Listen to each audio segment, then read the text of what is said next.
Akala ko pag nakagraduate ka, magaan yung trabaho mo. Yung pala hindi. So, ikaw ba naniniwala ka na ang mga nagtatrabaho dito sa Pilipinas kulang ang sinasahod? Maliit na nga yung kita, pati katawan mo pagod na pagod pa. Ano ang pinaka-worst experience mo sa pagtatrabaho na hindi mo makakalimutan? Magti 10 years na ako nagtatrabaho, boss. Wala pa rin namang nangyari sa buhay ko. Ang naipon ko lang, payslip lang sa uniform. Ang tawag natin dyan is rat race. So, sweldo, magbabayad ng utang, yung utang lumalaki, yung sweldo hindi lumalaki. It's a cycle na magugulat ka na lang, wala pa rin nakukuha sa buhay. Kailangan yung merong baguhin sa ginagawa niyo para may mangyaring bago. Kaya dati hindi ako nagka-resulta dahil mahihain ako. Wala naman talaga magbabago sa buhay mo kung wala kang babaguhin. And yung oportunidad kasi, hindi siya basta-basta tinitignan lang. Ina-actionan at ginagalawan. Opo, boss. May pag-asa kayang umasenso ang isang tao na punong-puno ng problema, napakarami niyang mga dinadala sa buhay, at samahan mo pa ng mga taong hindi naniniwala sa kanya. May makakasama tayong napakagaling na individual na kung saan naitaguyod niya ang sarili niya at napagtagumpayan niya lahat ng mga pagsubok niya sa buhay dahil sa isang negosyong nagbago ng buhay niya. Hindi ko na patatagalin, let us all please welcome Boss Ryan Apaco of Salveo Well. Welcome, boss. Thank you, boss. Talagang napakahirap nung mga pinagdaan. Kwento mo naman sa amin to. Lumaki ako sa bundok and nung nag-aaral pa lang po kami, talagang nilalakad namin yun papunta sa school. Siguro mga 3 kilometro po pababa, tapos pag-uwi, 3 kilometro paakyat. Nung mga oras na yon, pangarap ko na talaga na iahon ko sa hirap yung buhay ng pamilya namin. 3 oras, makapag-aral lang ang biyahe. So, bali total of 6 hours. Actually, boss, hindi po yun biyahe. Yun po ay lakad. Talagang tsinelas lang po yung sinasakyan namin. Alam mo, swerte yung maraming kabataan ngayon na minsan hinahatid sundo pa ng mga magulang nila. Totoo po. May mga sasakyan. Kung wala naman sasakyan, at least kahit papano, maginhawa yung papunta at pabalik ng eskwelahan. Ang hirap pero pinipilit nyo pa rin makapag-aral. Yun yung sabi ng magulang ko, kahit mahirap tayo, pagkatapos ng pag-aaral, masaya na kami. Nakagraduate ka ba? Yes po, boss. Anong tinapos mo? 3-year course po siya, Electrical Engineering Technology, sa MSU IIT po. So, syempre, pagka-graduate mo, you're hoping of a brighter future. So, nung nakagraduate ka na, eto na. Ano na nangyari sa buhay mo? Hindi po maganda yung naging trabaho. Akala ko, pag nakagraduate ka, magaan yung trabaho mo. Yung pala hindi. Yung first job ko, nagbubuhat po ako. Nagbubuhat ng asukal, nagbubuhat ng mga ingredients. Teka lang, technically graduate ka ng electrical engineering course, tama? Yes po. Eh bakit pagbubuhat ang naging trabaho mo? Akala ko ang magiging trabaho ko po is, yun, mag-aayos ng mga electrical wirings, ganyan. Pero iba eh. Ang hinahanap lang kasi nila is machine operator, ganyan. Kaya napunta ako sa pagiging machine operator. Magkano sahod mo nun? 298. Yun po yung minimum dati. Sa Santa Rosa, Laguna po yun. Tinapos ko lang po yung isang kontrata kasi hindi pa naman ako regular nun. So, nag-apply ulit sa ibang kumpanya. Pumasok ulit, naging machine technician. Tumaas na sweldo mo? Medyo tumaas na yun kasi 320 na yung rate nun. Sa Laguna pa rin po yun. Medyo magaan yung trabaho kasi nag-aayos lang ng makina. Pero, medyo madumi. Kasi auto parts po yung ginagawa doon. Talagang uuwi ka na, madungis na.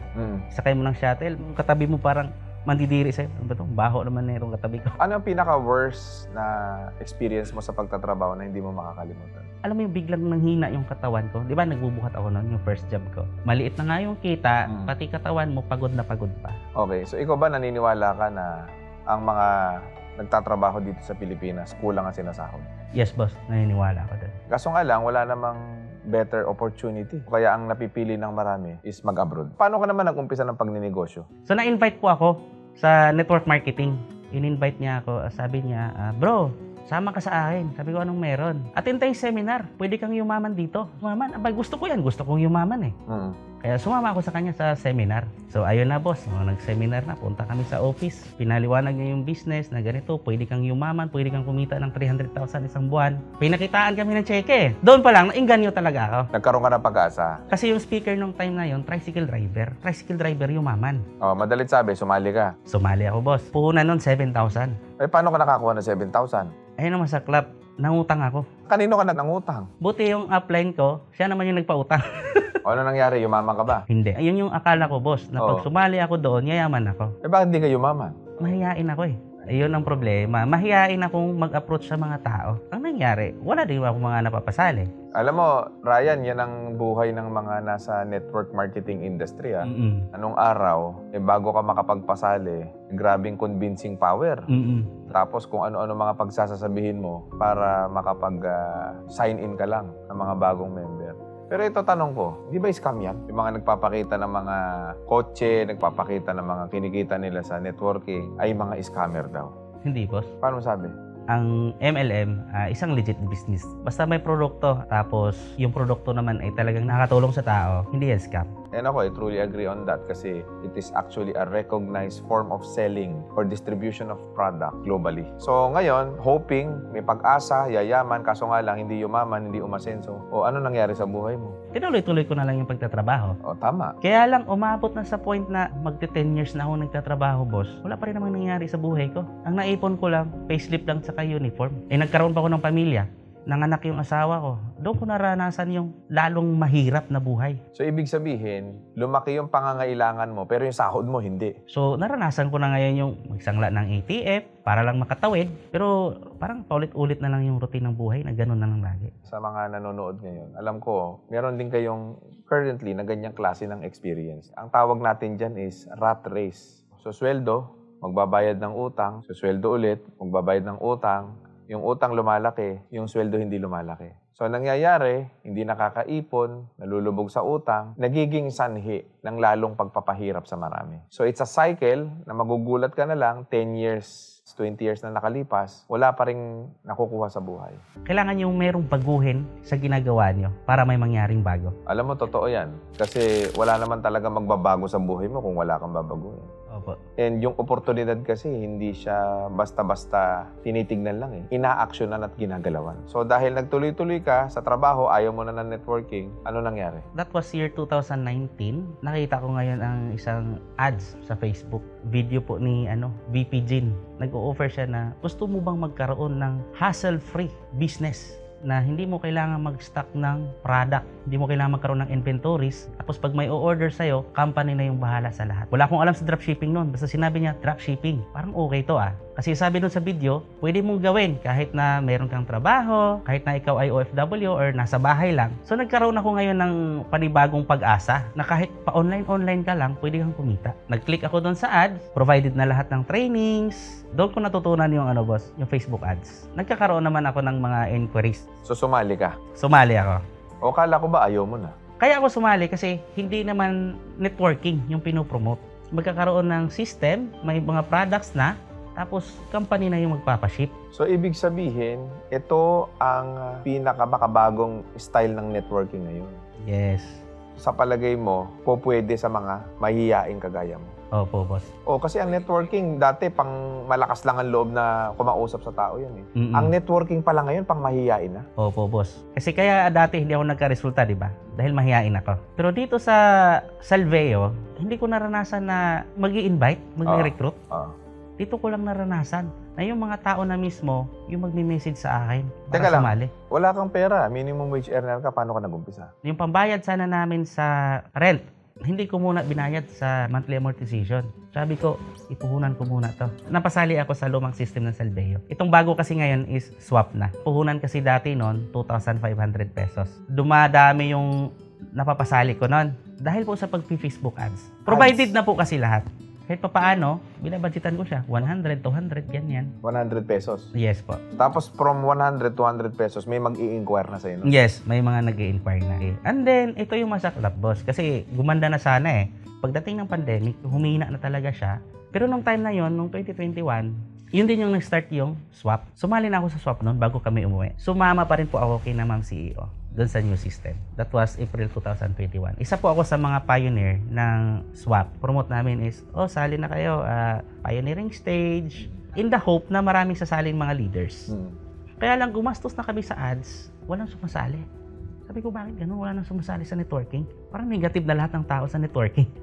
Kaya sabi ko kay Mrs., uwi muna kayo tayo Mindanao. Pahinga muna tayo. Wala na kaming social media, wala na lahat. Talagang nagpahinga rin kami. Pagbalik namin, sabi ni Mrs., ano nang gagawin natin? Wala kang business, wala kang trabaho, may savings tayo konti, paubos na. babalik ka ba sa pagtatrabaho o ano bang gagawin mo? Para akong sinampal na, o nga, ano, kailangan ko mag-provide para sa family ko. Magkano ba yung kailangan nating pera para makasurvive yung family natin? Kinumpute namin, boss, 15,000 pesos isang buwan. Kailangan kong kumita ng 15,000 pesos para makasurvive yung family namin. At timing po yun, meron pa akong product na natira. May on-hand stocks ako ng Salveo. Kasi paubos na rin yung savings namin. Sabi ko, stocks, pera to eh. Pag naibenta ko, magiging pera to. Yung Salveo company, from opportunity approach, lumipat sila into product approach. So yun na rin yung sinundan ko. Timing pa, merong training si Ma'am Richianes. Eco Millionaire Formula. Grabe boss, napaka-powerful ng training na yun. Nag-a-ads ulit ako. Pero this time, product na yung pinopromote. Ang nakakatuwa, nag-start ako sa budget na 300 pesos. Unang araw namin pag-ads, nakabenta kami isa. Kinabukasan, nakabenta ulit kami, naging 2. Kinabukasan ulit, dumadami na, para naging 3, naging 5. Ang goal namin, boss, di ba, 15,000. Umabot po ng 25,000 yung kinita namin. Unang buwan nyo. Unang buwan. Yun na yung sign ko, sabi ko, hindi na ako babalik sa pagtatrabaho. So, nung lumaki na yung kita mo, ano ngayon yung mga naipundar mo dahil dyan sa Salveo Wellness negosyo mo? Nakabili ako ng e-trike. Kapag may mga umu-order sa akin na medyo malapit lang sa lugar namin, sa city, sa General Trias, nagbabike lang ako, boss. Nangingitim na ako, napapansin ko na yung sarili ko, ang itim ko na. Kailangan ko nang makabili ng merong bubong. So, yun yung una kong naipundar. Sabi ko, parang sarap na may 4 wheels. Kasi pag may mga nakasulubong ako nga nakakotse, talagang napapalingon ako. Sabi kong ganun, magkakaroon din ako ng ganyan. Kaya kailangan galingan pa natin yung pagbebenta, sabi ko sa misis ko. Kapag may pangarap ka, i-visualize mo siya. Alam mo yung feeling na kotse na yung dinadrive ko? Parang ganun. Nakabili na po ako nung first brand new car. Kinash ko yun, boss. Anong kotse? Suzuki XL7. Yung hybrid. Cash. Cash po. Kasi sabi ni Ma'am Richianes, ayaw niya mangyari yung kukuha ng kotse hulugan kahit hindi naman kaya. After 3 months na babatak na. Dito po sa Salveo, dapat cash. Kung hindi nyo kaya mag-brand new, pwede naman magsikanhan as long as cash. Pag hindi mo pa kayang i-cash, ibig sabihin hindi mo pa kaya. Siyempre, yung bahay namin, dati kasi nakaloan yun sa Pag-ibig. Pinulipid ko na rin siya. Wow. Yung investment, dinagdagan ko. Kasi naniniwala ako, boss, na yung pera, pag hindi mo rin siya aalagaan, mawawala siya sa'yo. Kaysa naman mapunta tong mga kinikita natin sa mga walang kwentang bagay. Pag may mga pinapasalo ng mga bahay doon sa amin, may mga binibenta sa subdivision namin, binibili namin. Mas maganda kasi yung binibili mo na pangit yung property, yung parang pasira na yung bahay nila, mas mura mo na makukuha. So sa ngayon, boss, meron na po akong house and lot. Pangarap din ni Mrs. kasi na magkaroon kami ng farm lot. Gusto niya kasi yung pag nag-retire kami, tatanim-tanim kami, mag-aalaga ng manok, mga ganyan. Yung mga buhay bukid lang din. So nag-purchase din po ako ng farm lot, 500 square meter. Lahat yan galing sa Salveo lang? Yes, boss. Paano nangyari yun? Sobrang ganda ng product, ang bilis ibenta. 10 ways to earn po kasi yung Salveo. 10 ways to 10 earn? ways to earn. So aside doon sa mga benta-benta, kapag nakabuild ka na ng grupo mo, mas lalo pang lumaki yung income mo. Dating 6 digits po. Ngayon po, pumapalo na po ng 7 digits po yung income ko. Kada buwan? Kada buwan. Hirap paniwalaan eh. Kasi dati, biruin mo, boss. Unang trabaho ko, 298 pesos. Pero, Boss Ryan, ito bago tayo matapos kasi I'm really inspired sa istorya ng buhay. Ano ang gusto mong sabihin doon kung babalikan mo yung panahon na hirap ka, nakikipagsapalaran ka sa buhay? Lahat ng paghihirap, kaya mo malagpasan. Kung nadapa ka man, bangon ka lang. Ituloy mo lang yung mga pangarap. Isa din sa mga nag-motivate sa akin na talagang gawin ko pa yung business, yung pamilya ko talaga. Dati kasi, pag umaalis ako ng bahay, boss, tulog yung anak ko. Pag uwi ko, tulog na naman siya. May mga pagkakataon na hinihingi siya sa akin. Dati, mahilig yung anak ko sa fries. Dahil ka po sa kinikita, pag uwi ko, wala akong dala. Sobrang sakit na makikita mo yung anak mo, hinihingi siya sa'yo, tapos hindi mo na ibigay. Sobrang sakit yun bilang isang ama. Ang nakakatawa, boss, dati hindi ako makabili ng price, pero ngayon, kung ano hinihingi ng anak ko, nabibigay ko na sa kanya. Anong gusto mo sabihin doon sa mga taong na hanggang ngayon, hindi pa rin nila natatagpuan yung oportunidad na makakapagpabago sa buhay nila? Napakarami po ng opportunities po na pwede pumago ng buhay nyo. Baka hindi nyo lang nakikita. Nasa information age na tayo, social media, ang dami na po talagang opportunity na pwedeng bumago ng buhay natin. Hanapin nyo lang, grab nyo lang. So maraming salamat sa iyo, Boss Ryan, grabe. Sobrang na-inspire ako sa story ng buhay mo. And sa lahat ng mga viewers natin, you might be probably thinking right now of considering Salveo Well as your business of choice, lalo't lalo na doon sa mga nag-uumpisa. So, now is your time to give them your cellphone number, yung contact number para naman makontak nila, boss. Okay, so sa lahat po ng mga interested din na maging distributor ng Salveo Barley Grass, you can contact me on my Facebook, Ryan Apaco. Pwede niyo rin po akong tawagan sa aking cellphone number na 0920-618-4793. So dito po sa Salveo, pagtulungan natin yung pangarap mo. Dahil dito po, hindi ka mag-iisa. Meron kang katuwang dito sa pagtupad ng iyong mga pangarap. Nandito po yung Salveo Well Corporation, provided na lahat ng trainings, marketing materials, gawa na yung system, 80% gawa na, 20% na lang yung gagawin mo. At ang good news, yung 20% na gagawin mo, ituturo ka sa'yo. At isa po ako doon na pwedeng makatulong sa'yo, na pwedeng mag-guide sa'yo. Kaya yun, pagtulungan natin yung pangarap mo. Maraming salamat, Boss Ryan. At alam ko marami ka na-inspire ng mga tao. Sa lahat ng mga nakapanood ng video na to, please do not forget to subscribe and click that notification bell para lagi kayong updated sa ating mga future videos. And also do not forget to follow us on Facebook, TikTok, Instagram, and Spotify. Muli maraming salamat sa inyo mga boss. And God bless sa inyo lahat.